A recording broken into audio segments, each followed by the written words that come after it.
Oke. Ya baik, terima kasih rekan-rekan pers. Saya telah menunaikan undangan yang ditujukan kepada saya atas beberapa pernyataan yang dimuat di media TV nasional, yaitu Liputan 6 SCTV dan Kompas TV. Di mana dari pernyataan-pernyataan saya itu kemudian ada yang mengajukan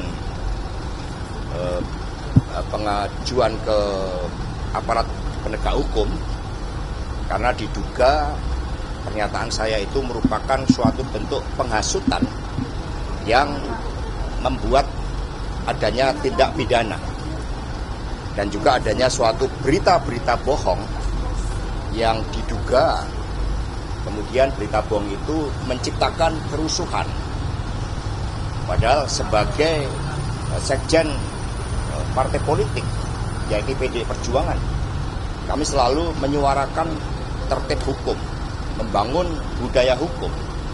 Apalagi kita sebagai negara dengan ideologi Pancasila, di mana falsafah tentang kemanusiaan, tentang keadilan sosial itu mendasari seluruh upaya-upaya di dalam membangun supremasi hukum itu.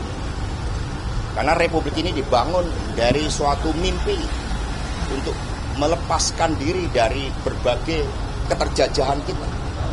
Sehingga muncul gagasan-gagasan kebebasan berserikat, berkumpul, dan menyampaikan pendapat.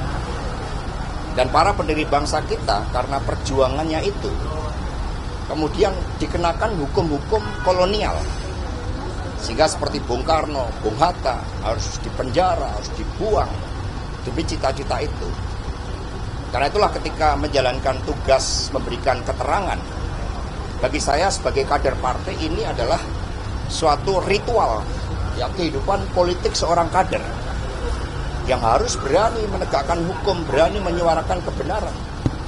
Dan legasi yang dibangun oleh Bung Karno, oleh Bu Megawati Soekarno Putri adalah legasi agar rakyat bisa bersuara, bisa menyampaikan pendapatnya.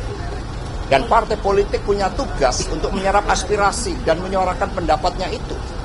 Termasuk apa yang terjadi dengan pemilu 2024. Dan itu juga telah dibuktikan oleh para pakar, termasuk adanya dissenting opinion dari 3 hakim MK.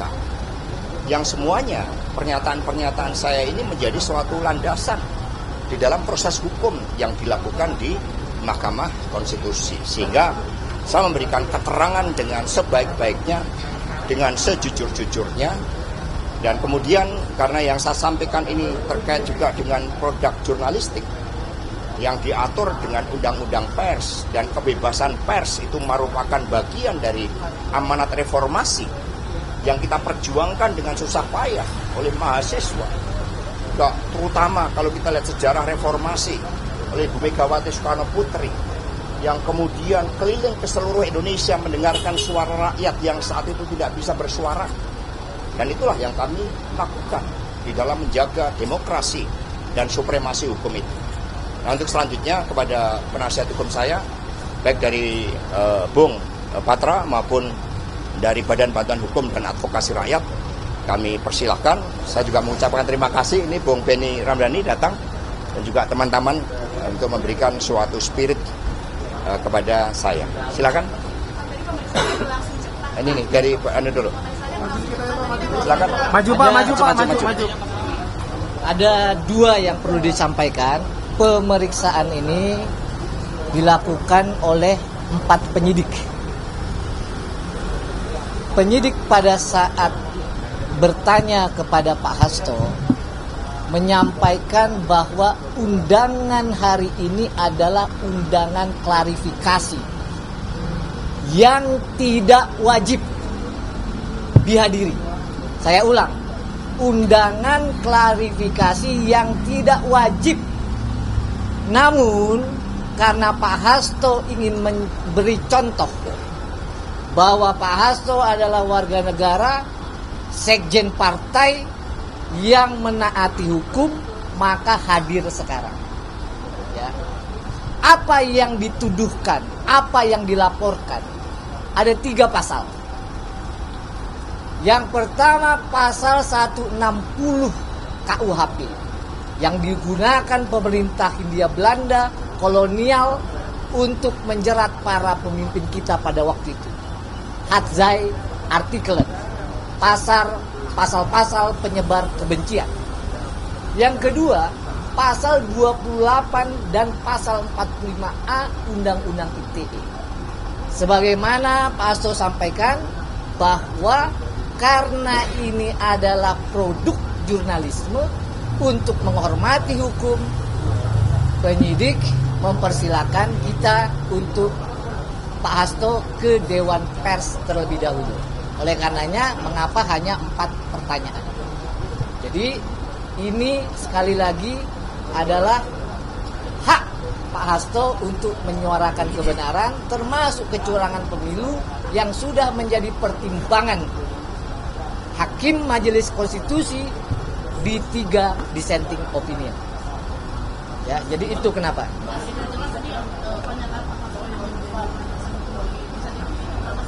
Justru itu yang ditanyakan Pak Hasto tadi dalam pemeriksaan.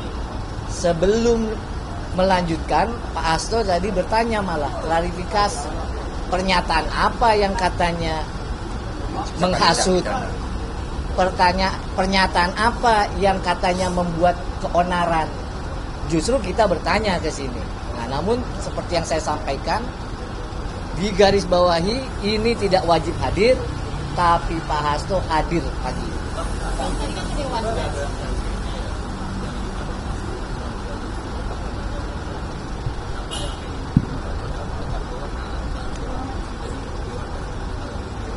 Ya itu makanya Pak Hasto sampaikan tadi, ini yang dipermasalahkan pengadu atau pelapor produk jurnalistik, produk teman-teman jurnalis. Mestinya ke Dewan Pers. Bang, Justru itu, ini makanya dia klarifikasi. Karena nggak wajib, tapi Pak Hasto sebagai warga negara, sekjen partai yang baik, hadir kan. Bang ada tambahan bang. Itu akan dihentikan dong Mas, kalau misalnya selanjutnya kan diarahkannya ke Dewan Pers. Apakah yang sebelumnya atau Oh, kalau itu tanya penyidik. Ya sudah, saya melaporkan kepada beliau ya, dan jalankan kewajiban sebagai seorang warga negara yang taat pada hukum. Karena PD Perjuangan selalu mengajarkan kader-kadernya tentang pentingnya supremasi hukum.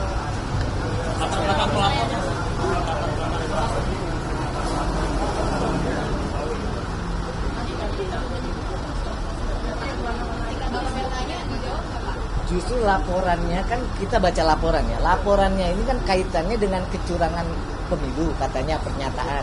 Lalu katanya ada unsur pidana. Justru kami tanya, Pak Hasto tanya. Gitu loh. Ya tentu prosedurnya kan ke Dewan Pers dulu dong kita. Ya kan? Mas Hasto, ini ketahuan sih Pak, pelapornya ini siapa Pak? Ya Pak. Ibu Novel Baswedan dan BW viral, apa yang dibicarakan dengan tiga tokoh tersebut? Yaitu kebersamaan dalam forum akademik. Seperti yang disampaikan oleh Prof. Sulistiowati, ketika politik dan hukum mengalami kebuntuan, maka jalan kebudayaan, jalan intelektual itu kita mencari untuk menguraikan berbagai persoalan-persoalan politik dan hukum itu. Sehingga kami belajar tentang antropologi hukum. Itu merupakan hal yang sangat positif sebagai suatu pencerahan. Jadi bagi PD Perjuangan juga tradisi kepemimpinan intelektual inilah yang terus kami lakukan untuk mengurai titik-titik kebuntuan antara politik dan hukum tadi. Mas Hasto, ada dugaan pengambilan terlapor ya Pak, tapi kan tadi penyidik mengatakan itu ke Dewan Pers. Tahap yang dijelaskan. Sebenarnya kami yang mengusulkan ya kepada sebelum permintaan klarifikasi lanjutan, karena ini terkait dengan produk jurnalistik, maka kami juga akan berkonsultasi ke Dewan Pers. Tapi prinsipnya saya bertanggung jawab penuh terhadap apa yang saya sampaikan, baik secara politik, secara hukum, maupun secara sosial.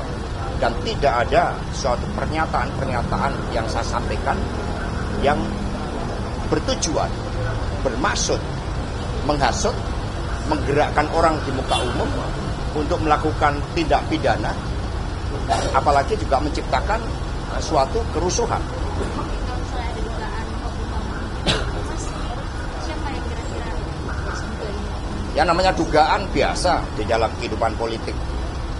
mengetahui informasi pelaku politik mengetahui identitas Ya itu ada namanya tadi, ada nama yang juga mengajukan persoalan itu dan saya tidak kenal.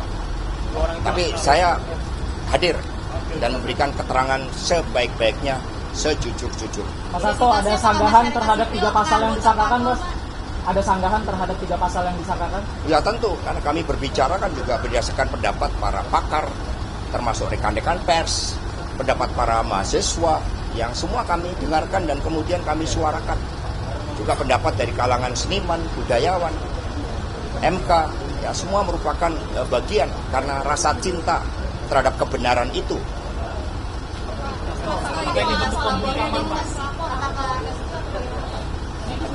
Nggak kenal, saya tidak kenal. Mas, apakah ini bentuk pembukaan dan apakah ini akan laporan ini akan mengubah cara Bapak untuk berpendapat? Buat kami ini bagian dari pendidikan politik dan juga membangun kesadaran hukum. Ini sesuatu, maka kami hadir. Ya terlepas dari apapun motif yang mengadukan saya, tetapi saya hadir memenuhi klarifikasi meskipun itu tidak wajib.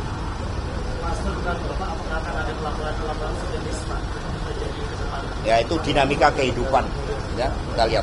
Penegasan Pak, jadi Bapak nggak tahu ya Bapak ini ucapan pernyataan apa sih yang Bapak pun bingung sampai saat ini. Ada dari wawancara saya di Liputan 6 dan Kompas TV.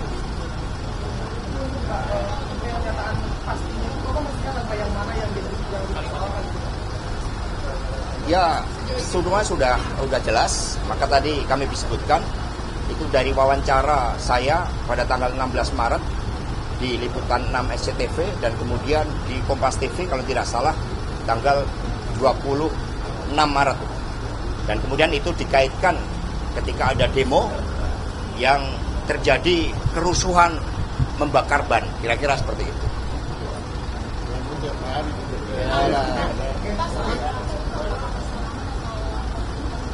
Ya apapun, ya dengan pelaporan itu saya memberikan keterangan sebaik-baik. Ya cukup ya.